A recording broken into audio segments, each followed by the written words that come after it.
All right, today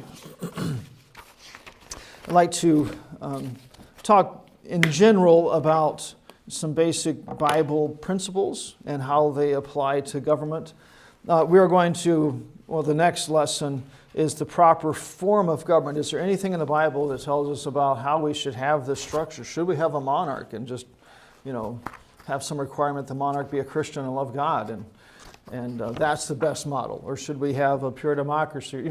Is there anything in there at all about how the thing should be structured? So we'll look at that next. Today I want to just look at some general and really very basic biblical ideas and think about how they affect what we think about government. Right? It could be easy in one sense to think that these are two completely disjointed things. But really, a lot of the basic assumptions about mankind and life that we get from the Bible have really a very direct effect on what we think the government should do and how it should do it and that type of thing. And if you take assumptions about life and man and our nature that aren't based on the Bible, you're going to get to some different conclusions and expectations from the government. So I want to look at that, just kind of some general ideas without looking at particulars of how the government's structured and laws and that type of thing. So the first thing I want to do is list some Christian ideas and then think about how they affect the government, and then list some non-Christian ideas. I have them labeled pagan ideas, if you want to use a colorful term there. Non-Christian ideas. So we'll look at Christian and how they affect the government, and non-Christian and how they affect the government or pagan. And then we'll take a couple of Christian ideas and kind of expand them a little bit and talk about them. So, all right, the first one here on our list is all men are sinners. Hopefully that doesn't strike you as a new revelation. Wow, where's that in the Bible? All right, it was a very, very basic Christian idea. I even heard a commercial from a Lutheran church, I think it is. There's a pastor in someplace in Chicago who offers or runs a concealed carry training facility. So he's had commercials on advertising his concealed carry training. He's now recently had commercials offering a class, something about basic biblical Christianity. One of the things he talks about, even as a Lutheran, is what does Jesus Christ have to do with our sinful nature and that type. So even he's recognizing this idea that we're sinners. So very, very basic Bible idea. Can anybody think, if we start with the idea that we're sinners by nature, it's in us, it's not caused by being poor or being poorly educated or being black or white or Mexican or something like that. It's not caused by that. It's just part of our nature. And I know you girls are all saying, yes, men are sinners. Okay. So, can anybody think what the effect this would have on government? Don't go deep. Shows that it's necessary. Okay, in what sense? Why is it necessary? To keep the sinners in line. Yeah, keep the sinners in line. Yeah. I have it worded this way. Government is necessary to restrain evil. I mean, we're sinners. We need something there to restrain us. Now, I really hope for you especially that the only thing that restrains you from sinning is the government. I hope there's something more than that. All right? There's lots of things the government allows that are very evil and wicked. All right? So hopefully it's not the only thing, but we do need this. I mean, the Bible talks about the two purposes of government. One of them is to restrain evil. Right? It doesn't bear the sword in vain.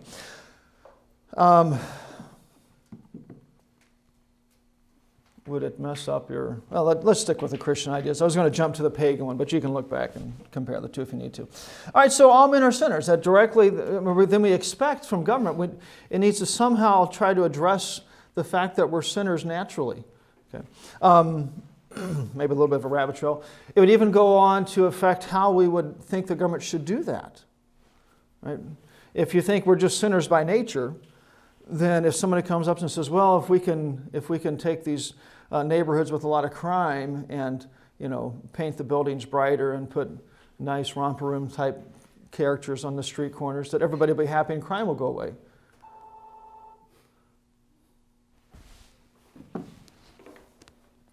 Okay. Was that this, or was that somebody's phone? Jacob's phone? give somebody a little bit of power. So, but anyway, we look at that and say, no, that's really stupid. They're not sinners because there's not bright colors on the streets and little romper room characters. It's just part of their nature. So it would even affect how we would think the government should go about restraining evil. But for us, just restraining evil, that's something we should expect the government to do. All right, another one. Man is equal before God's law. Basic Bible idea. We're all saved the same way. The president would get saved the same way as you would, right? Unless you have some special connection with God and He gave you, Plan B or something. But there's not a Plan B. It's through Jesus Christ. That's it. Saved the same way. As far as our standing before God's law, we're all exactly the same. Okay? Can anybody think of how this might carry over to what you would think about government and man's law? Some of your thoughts might match that music, a little bit jumbled and out of order. Or maybe the band piece last night as they're trying to show us how that one song went. I didn't play in band, so I can make fun of you. Not right, we probably wouldn't have hate crimes and different degrees of crime based on race and things like that. Okay. You jumped past what I was wanting to get to, but we should be equal before the law. I mean, that's, some people shouldn't, if I kill a girl, that shouldn't necessarily merit a greater punishment than if I kill a guy. If I kill a black guy, that shouldn't necessarily have a greater punishment than if I kill a white guy. The punishment would be equal. But the idea is equal for law. I was thinking more of that's a good enough example, but even there shouldn't be, if you're rich and can pay enough money, you get to vote twice. Right? In Chicago, if you're dead, you get to vote 3 or 4 times, but you can't buy your way into it. I don't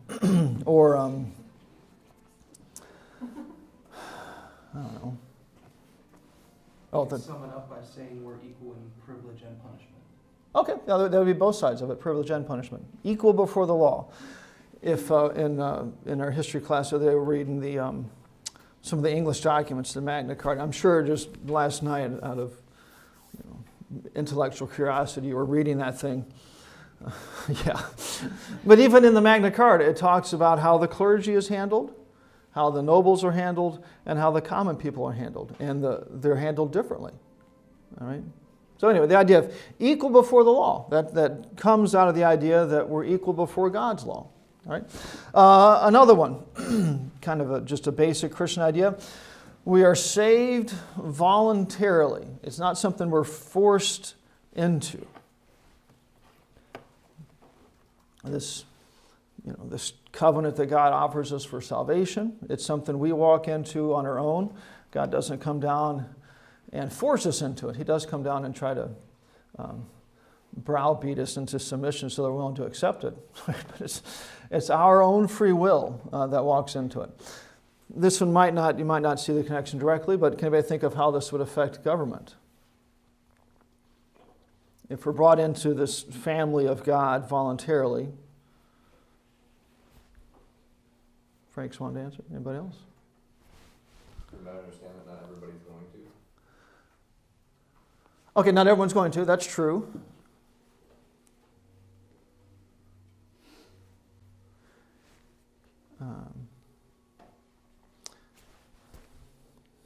The government has its authority because we agree that it does. We will submit ourselves. Government, I have it phrased this way, is a voluntary compact. It's a voluntary thing. We agree to be part of it. We choose the rulers. We voluntarily agree that we're going to abide by the rules. Now, you might be sitting there thinking, when did I do that? What's the answer to that question? What's that? My parents did, and they were just born here like I was. I mean, that's parents. At some point back, yes, the people who voted in and agreed to the Constitution, they agreed to. But what about us? It's not a hard answer. I'm not trying to trick you, but what if you don't agree with it? You can forfeit your citizenship and move somewhere else. Yeah, you can go someplace else, right? There are other countries where that's not the option. You don't agree with what the government's doing, you're stuck. They put fences and guns on the border pointing in to keep their citizens there. It wasn't a voluntary thing. For us, it is. I've had some fun conversations periodically on the bus route with people that thought America was evil and wicked and terrible. And a couple times I offered to fly them someplace. And I said, it's a one-way ticket, and you got to agree not to come back. And all of a sudden, oh, well, it's not that bad. It's changed very, very quickly. We stay here voluntarily, all right? That's a basic government idea. It's not something where some guy gathers a bunch of men and they go around and by compulsion they beat everybody into submission and force them to live under their government structure. It's a voluntary thing. All right, so some basic Christian ideas, and you can see how those affect the way you tend to think about government. All right, now some non-Christian or pagan, heathenistic. I'm sure you can think of some other good terms here. Okay, first, man's just a higher form of animal, product of evolution.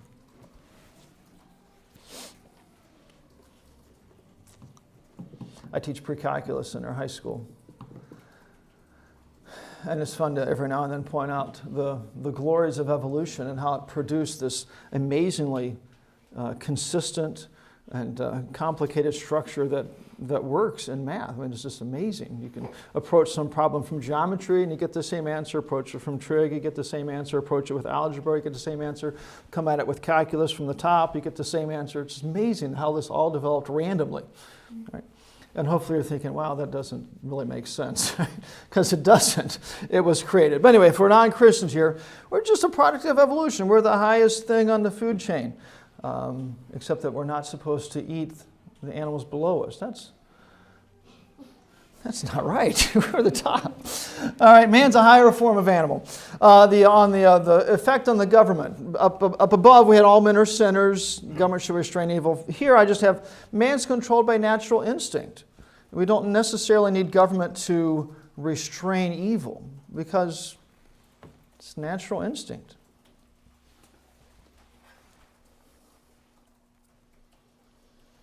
If you go to the zoo and you climb over the wall at the lion cage,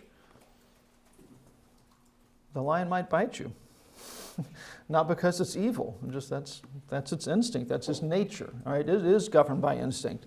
We are not. So if you don't take the idea that we have this inbred natural sin nature, then you're not thinking about the government restraining that. You think about the government maybe restraining a lion, just trying to somehow keep us from exercising this natural instinct and hurting those around us, but not a natural sin nature. So a very, very different outlook on it. All right, another pagan idea is survival of the fittest. Survival of the fittest.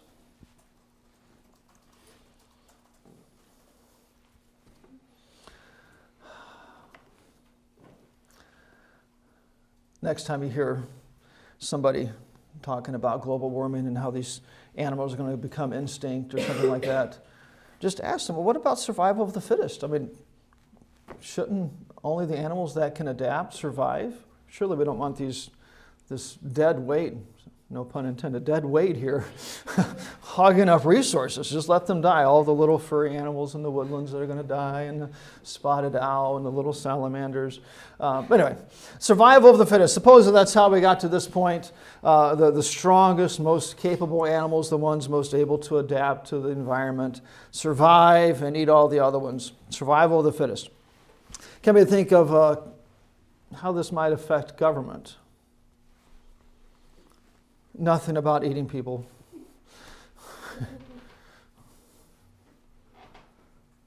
Yeah. Would it have something to do with euthanasia or abortion because they aren't giving anything to society? Okay, no, that I was not thinking of that route. Wow, but that's true. If you do take the view that we're just animals, and if somebody gets to the point where they're not able to contribute, then it does bring up the question: should we just kill them off? Right. Our president hasn't said that explicitly, but he's hinted at it. I think it was the second election, somebody asked him about, it was in the middle of the healthcare debate, a lady asked him about the lady's grandmother, or mother, who was 80 or something and had a heart transplant and pacemaker and stuff done. And she was saying, under your plan, would she be allowed to get that? And his answer was, she might not be worth it. We'll just give her pain medicine. Okay. Or to that effect, which really, you can, instead of him saying your mother is a person created by God with independent value, well, she's just another creature, and she might not be worth saving. So, but anyway, that is an application, not what I was thinking of. It's really scary if you think about the philosophy that gets you to that point. It's a very pagan idea, and I think he has a very pagan outlook on life. We're not equal? Okay, we're not equal, all right? If the strongest should survive, whoever is able to most efficiently beat others into submission should have a better position in life. Not equal would be right. I have it worded this way: the strongest should rule. Whoever the strongest is, they should rule. Naturally, just part of nature. If you go to the observe the lion tribes, the strongest lion kills off the other contestants, and he rules. Have you ever seen any video or footage of after a new young lion comes on and drives off the old king of the tribe, him going around and killing off the little cubs from the old lion? Have you ever seen footage of that? It's kind of gruesome, but these little cubs are running through the grass and kills them. Strongest should rule. Come on, there's nothing wrong with that. It's just evolution at work. You should glory in it. So it's the way God made them. So.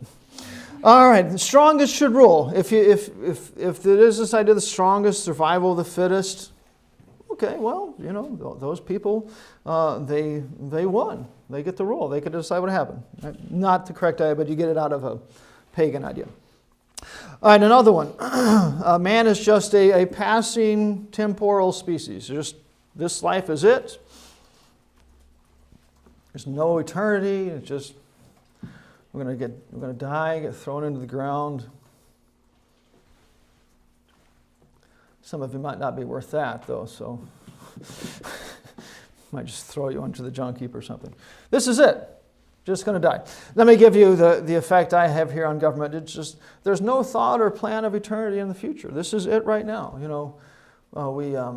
We talk about, some people talk about how we're robbing from our children and our grandchildren. Hey, there's no eternity. There's no God to reconcile with. I'm going to live good right now. It tends to make us only think on the future and not think about God especially, or things down the road. Okay, a little bit of an idea. I just want to kind of break the water with how some of our basic ideas that we take for granted a lot of times as Christians affect the way we think about government. We might not draw the lines and connect them, but especially our founding fathers, they made these connections. And they get to the point where they describe the Bible as the great political textbook. I mean, it was the philosophy and ideology comes from there. If you don't take the Bible as the foundation of your thinking, you do get to some crazy places. Communism, socialism. You get Bernie Sanders, an avowed socialist, who is running neck and neck right now with Hillary Clinton. It's kind of amazing if you think about it. This guy's an open socialist, and he is a significant contender to be the Democratic candidate for president. Right? His whole philosophy is based on no God, a very heathenistic philosophy. So, not that Hillary's is any better, but she says she's a progressive, and he's a socialist. So, but same idea. Okay, so just a little comparison there of basic Christian ideas and non-Christian ideas, and the effect that we get out of in the government field. All right, now let's look at a couple of particular Bible principles, and we'll kind of talk about them a little bit, flesh them out a little bit, and try to see the connection. The first one I want to talk about is individuality. We're individuals. I'll make a couple of... the first main point is individual. Individual people have value just because God created them.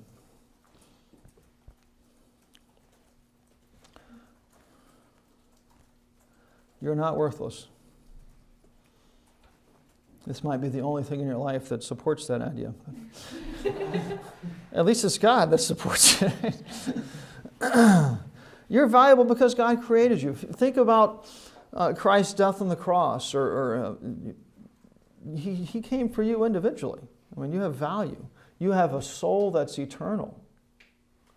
It has eternal value, all right? Individuality. If you think through the Old Testament or even the New Testament, all the times God comes and uses individuals. He wanted to get the children of Israel out of Egypt. Came to Moses. Said, I'm going to use you. Moses chickened out and got his brother, but he came to Moses.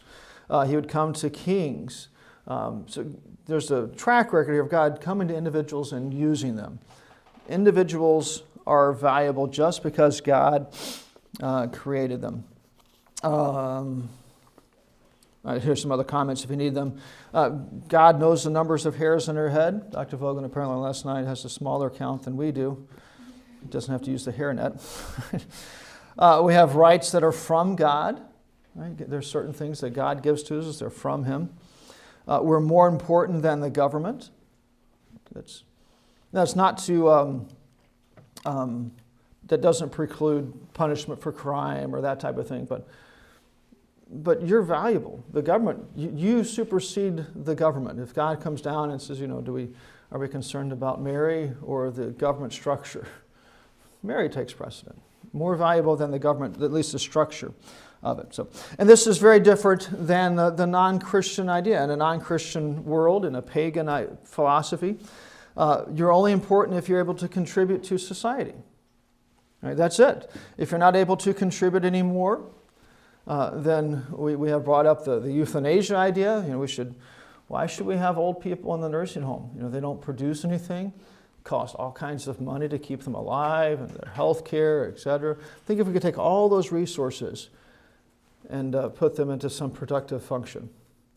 Okay, hopefully you're not there thinking, that makes a little sense. No, those people are created by God. Who are we to decide that they should die off and no longer be in the world? That's God's decision. All right, they're valuable just because God made them. But in a pagan world, they do make that decision. Think of Hitler and the cleansing of the Aryan race, getting rid of the Jews. They weren't important. The Nazi regime was important. Or Stalin or Pol Pot. Or you pick the communist dictator who, when people wouldn't go along with their socialist dreams, they thought, okay, we'll just kill all those people. Not important. All right. So in a pagan world, individuals aren't important. The government is more important. You're valued if you can contribute to society. If you can't contribute anymore, then the value is gone out of that. All right, so individuality. That is a Christian idea, and it affects the way we think about the government. It affects the way we expect the government to treat us. The way, if you have value from God, we can't just arbitrarily kill you. So we should have some system in place so we can have a nice, fair trial before we kill you. I mean, God does allow for man to kill man, murder and other things. But we can't arbitrarily do it. So that if men are valuable because God created them, then we need to make sure we have some structure that guarantees that we're not just arbitrarily killing people. So there's a lot of things that this idea brings into the government as we think about it, and it affects what we want the government to do. All right, another idea. Self-government. Self-government. Basic Christian ideas, basically that man should govern himself according to the Bible. Self-government. Before I kind of joke that hopefully there's something more that helps you obey than just the government. Hopefully you don't look and say, all right, the government, there's no law against that, so I'm going to go do it. Hopefully that's not your thought. Hopefully you're thinking, what the government says is okay, but God says something, and that's going to take precedent. Hopefully you have some self-government or some self-control, sometimes this word, but the self-government I think has a little more fuller meaning to it. We should govern ourselves according to the Bible. If you think of, cows in a pasture or whatever animal you want to pick up, a dog on a fence. There's not a whole lot of self-government there. All right, you've probably seen some dog on a dog on a fence, dog on a chain or a leash, tied up to a post, and you're walking down the street, and a dog comes charging at you like a wild maniac, and then hits the end of the hits the end of the thing. There's no self-control. The only thing that's keeping him away from eating you is that leash or that chain that's tied him in. The Bradys used to have a dog that they had invisible fencing, and it would just run right through it periodically. It knew there'd be a little bit of pain there, but then it was free. It could go anywhere it wanted to. It was that pain was restraining it. All right. Hopefully, there's something more than some outside force that restrains you. Hopefully, I was going to say you're staying out of the bars because you'd be breaking school rules, but you're also not old enough. But if you're old enough, anybody 21? Okay. All right, you better watch them tonight. Hopefully you're not there thinking, man, I wish I could go to the bar. I'd be breaking the school rules if I would. Hopefully you're thinking, God wouldn't be very happy with me if I went to the bar. Hopefully there's something inside of you that brings it out. Self-government. This is something our founding fathers recognized. This is John Adams. He said, we have no government armed with the power capable of contending with human passions unbridled by morality and religion. Avarice, ambition, revenge, or gallantry would break the strongest cords of our Constitution as a well goes through a net. Our Constitution was made only for a moral and religious people. It is inadequate to the government of any other. He was saying that this government structure that was created at our founding was for a group of people that are self-governed. He didn't use that phrase, but that's what he was getting at. If we're not self-governed as a group of people, as a nation, then our Constitution is not adequate. Okay, we'd have to go back to would have to be cows in a barn with those types of rules and restrictions. Anybody ever gone to a big commercial dairy where they milk cows and right. There's not a whole lot of freedom there. There's one about a couple miles from my brother-in-law's house in Wisconsin, and they got thousands of cows inside this building, and everything's timed and mechanical. At certain times, these bars pushed by hydraulic arms push through the bay where this certain section of cows are, and pushes them all out to the door, and then it funnels them down to the milking area, then funnels them through to get a shot, and then back to their first place, and then the bar sweeps to another area and just herds them through, literally, every 3 times a day to get milked. They stay in there the entire time. They don't go outside for anything. My brother-in-law drove the manure spreader.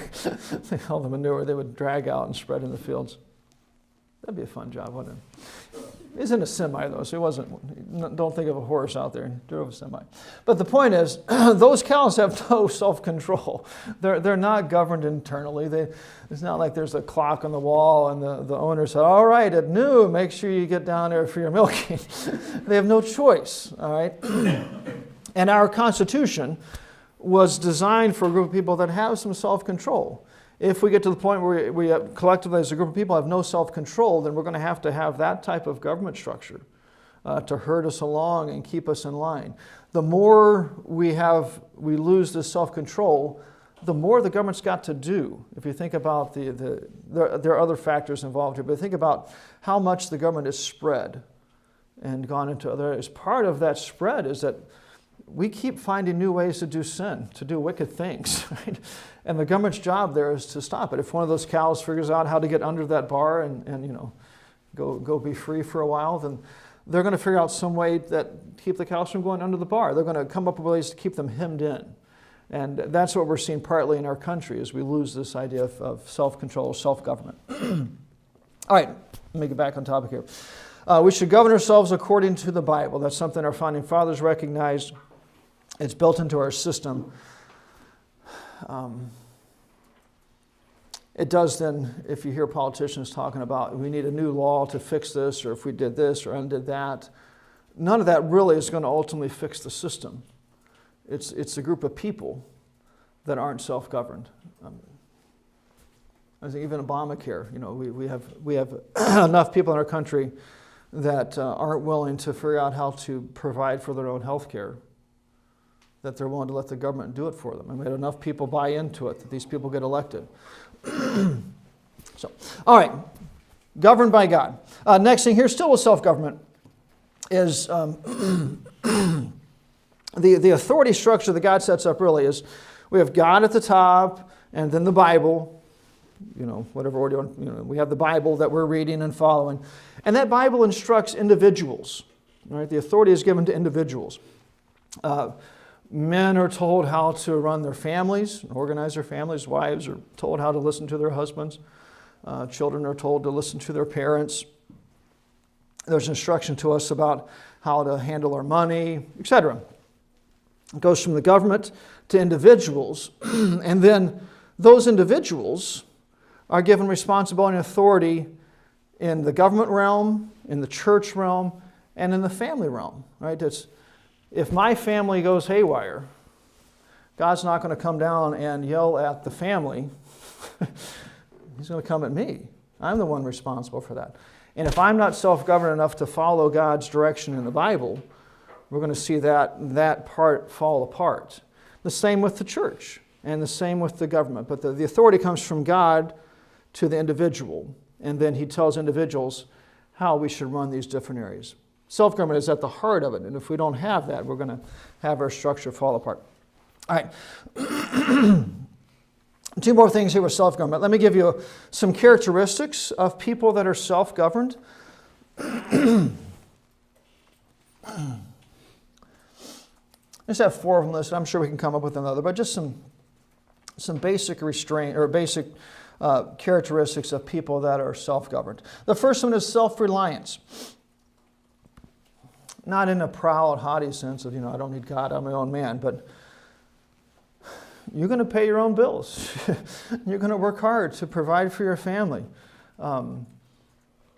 If you think of the change that you go through from being a 2-year-old that walks into the kitchen and squawks, somehow I want to eat, and the mom slaps you in a little seat and puts food in front of you, to hopefully at your house now you walk into the kitchen and you don't squawk, I want to eat, and your mom puts you in a chair and slaps food in front of you. Hopefully you're able to take care of yourself. And you go to the kitchen and you cook your own food or other things. Guys, when you get married, you do kind of revert back to that. You walk into the kitchen, I'm hungry, I want to eat. She hasn't yet started to put the food in my mouth. I'll have to work on that. I don't want to do that. There's a lot of pain she could cause when she's mad at me. But self-reliance, all right?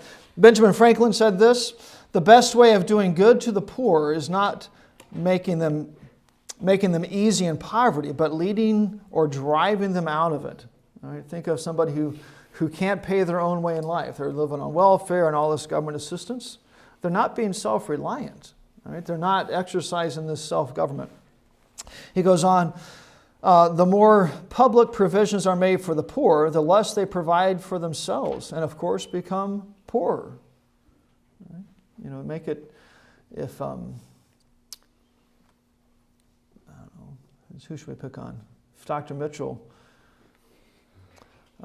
made a class that kept making it easier and easier to pass. He'd have these tests, and if you flunked the test, he would say, oh, no, I'm sorry, that was it snowed that week, so I'm going to give everybody 50 extra points because it snowed. And the next test is, well, it didn't snow, so you're unhappy about the no snow in February, so I'm going to give you 60 points this time. And he kept just helping you limp along. At some point, you're going to quit striving, and you're going to rely completely upon his benevolence to get you through the class and to pass. Right? If you went the other way and said, it snowed, it's beautiful outside, you should be happy, I'm going to take 20 points off the top.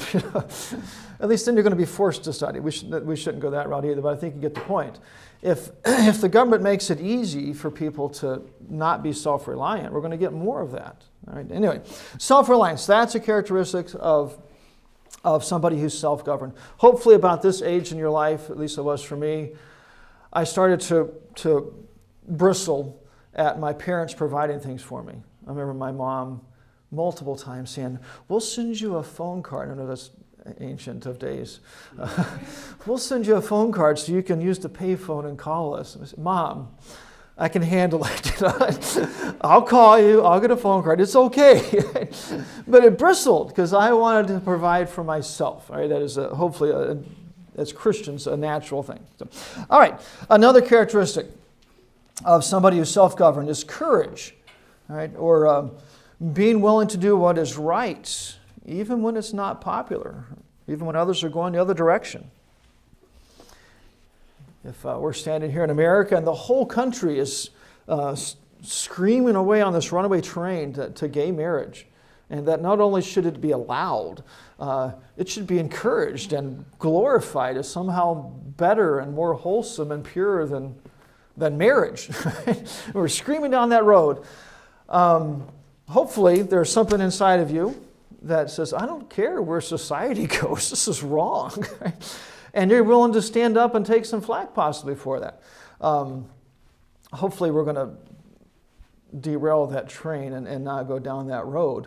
But being willing to stand up against what the rest of the world is saying. So, no, I'm answering to God, having some courage. Now it's easy to say, yeah, I'll do that. It's another thing when it's you that has to do it. It's nice to say, yeah, somebody should stand up against the government. But do you want to be the one that gets arrested and hauled off to jail, and you know, for months you're in limbo about whether you're going to go to jail or whether the courts are going to rule in your favor? And somebody's going to be willing to stand up and do that, right? And even if it doesn't come to that extreme, just you're going through life and you see everyone around you being foolish and wicked. You say, no, I'm going to keep doing what's right, even if they make fun of me and call me a stick in the mud or whatever. Some courage, some willing to do what's right. Self-governed. Another characteristic is knowledge. Knowledgeable, maybe I should say. So none of you are self-governed because you're still in college. Obviously, you don't have enough knowledge. So, knowledgeable. I'm joking. Can anybody think how somebody who is self-governed would be knowledgeable? They would be aware of what's happening around them. They would have some skills and trade qualities, that type of thing. How would you being self-governed cause you to be knowledgeable in this sense? Anybody?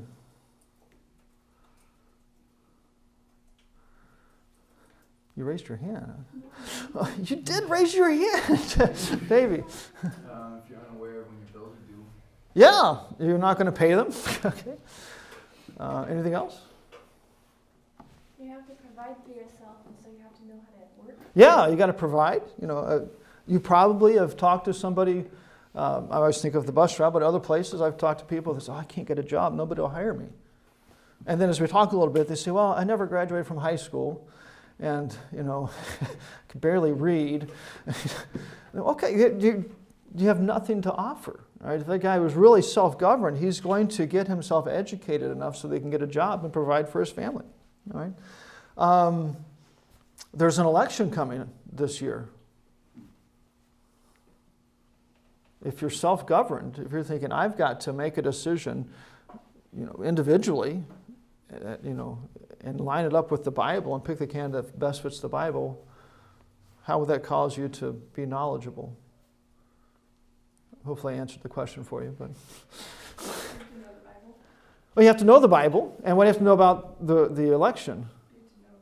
You have to know the candidates and what they say and what they believe, and you have to be aware. Right? So knowledgeable in that sense. James Madison said this: knowledge will forever govern ignorance, and a people who mean to be their own governors must arm themselves with the power which knowledge gives.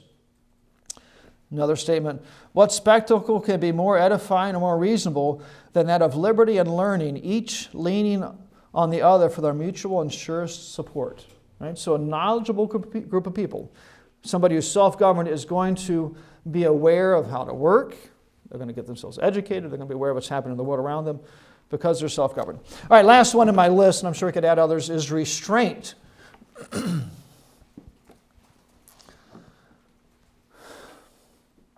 It is kind of scary to think about a lot of our country and how how much we don't fit. We're not self-governed. It's a very scary position. I don't know, it's 50 or 51% or so that's getting some sort of government assistance that aren't self-governing or aren't self-reliant. Knowledge? I mean, what is that? I have my, almost said Game Boy, but that's probably antiquated. I have my Atari. That's what I grew up with. The old, you've probably seen in a museum with the one button and the joystick. Oh, those were great. All right. Anyway, it's kind of scary to think about how much our country is not self-governing. But all right, restraint. Just you restrain yourself. You stay away from sin more than just because of the police. Right? There was on Sunday on my bus, we were driving home, and we let some of the little kids sit up on their knees so they could see above they started making the backs of the seats really high because it's safer or whatever. So anyway, they can't see. So we let them sit up on their knees. I mean, this little kid, we passed a police car, and he said, "There's a police car." All the way down to the seat. He was afraid of the police. That was the only thing that was making him abide by that rule. Are we encouraging our kids to break the law? I'm sorry. But hopefully there's something more inside of you than the fear of the police that keeps you from stealing or robbing or that type of thing. There's some self-government. And there are lots of things that the government doesn't punish you for that are wrong, and you should restrain yourself from that. Self-governed. As opposed to the cow at the milk plant.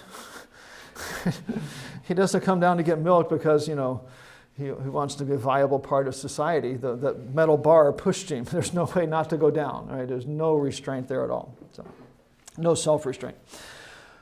All right, characteristics of the people who are self-governed or a self-governed person. The last thing is that religion, and particularly Christianity, is really the only source of this. This is something that comes from God. We have a Holy Spirit that indwells us. This does not mean that somebody who's not saved can't have character and that type of thing. But really, it's something that comes from God, a Holy Spirit that indwells us, and that Holy Spirit restrains our sin nature.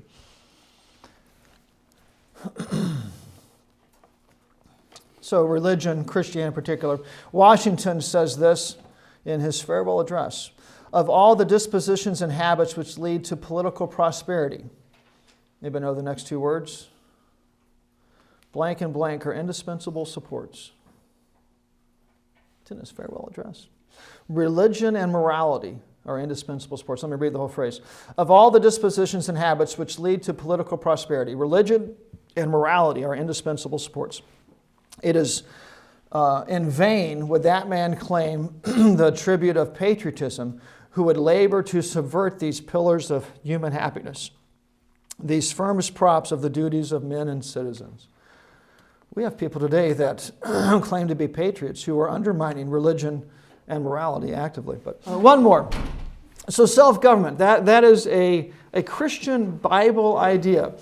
And if you approach the world thinking that people should be self-governed, that's going to affect the way what you expect the government to do. I mean, if we have a group of people that are self-governed, do we need Social Security? I mean, whose responsibility is it to provide for their own retirement? It's mine. Right? If I end up eating dog food, although at Jewel, my wife tells me they have a refrigerated case where they sell fresh meat for dogs, so might not be too bad. It's my responsibility. But as we are not self-governed, we need the government to come in and help us with that. Whose job is it to provide for my children's food, to give them food? Me. Whose job is it to provide for their health care? Me. Whose job is it to take them to the dentist and get their teeth drilled? And was just there yesterday. It's my job to pay for it, right? So if you're approaching government with this idea that people should be self-governed, then it's going to affect the things you want the government to do. There's a whole, 75% of what our national government does right now that really are things the people should take care of, or at least the state or local government should take care of, not the national level. So, all right, one more area to look at, and then we'll let John come to class. Another Bible idea that affects what we think about government. Private property. Private property, the idea that you can own and exclusively control something. Here, maybe this is better. The right to possess and enjoy a thing and to determine how it will be used. Private property. That is a Bible idea. Can anybody think of anything in the Bible that hints at the idea that we have the right to private property? Again, if we had that, first and second government philosophy, we would have a chapter about it, but we don't have that. So,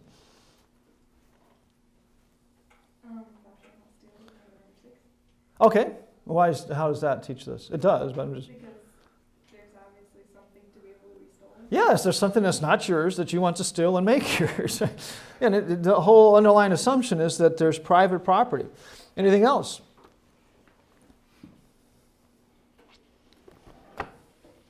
That's it. Wow. One verse. When I'm pulling this from Dr.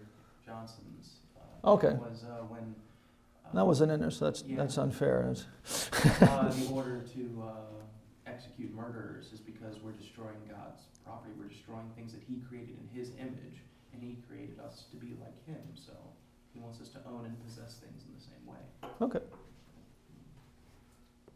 I think it fits, maybe. What about the story of Ananias and Sapphira? Anything in there that indicates the right to own and possess something? Were they punished because, Joseph? Paul said that it was theirs, or Peter said that it was theirs when they had it. Yeah. Whilst it remained, was it not thine own? And after it was sold, was it not thine own? It was yours. You don't have to come and, there's nothing wrong with saying, well, here's 20% of what we sold for. There's nothing wrong. The problem was they lied about it, right? So it was private property. Some of the parables, the guy who hired workers at different times through the day and paid them all the same. At the end, the owner said, is it not lawful for me to do what I will with mine own? Is thine eye evil because I'm good? Oh, if I'm nice to somebody with my own stuff, what does that matter to you? Private property. It's an assumption in all kinds of places in the Bible that it is right for us to own and control things. Two other comments to make about this.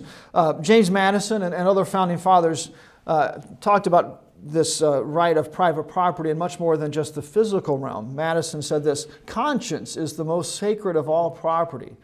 The right that you have to hold a belief without the government coming and threatening to execute you. You could say, I could say that plaid is an abomination to God, and when Joy becomes dictator of the universe, she's going to come and execute me for that thought I had in my head. Joy would do that, wouldn't she? She has plaid on. We've always thought something was wrong with Joy. Other than being named incorrectly, there's something else wrong with her. Sorry. But anyway, the right of conscience, they included here, our founding fathers did, and I think it's appropriate, much more than just physical property.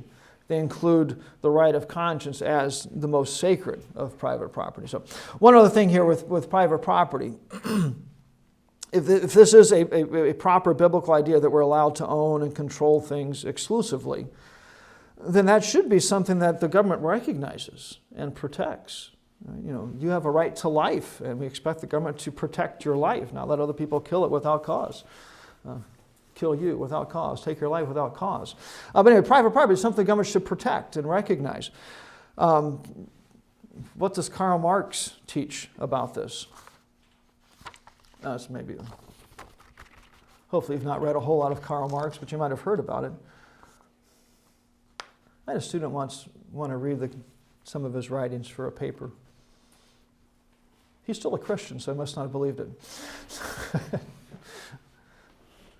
What did Karl Marx say was the cause of all the problems in the world?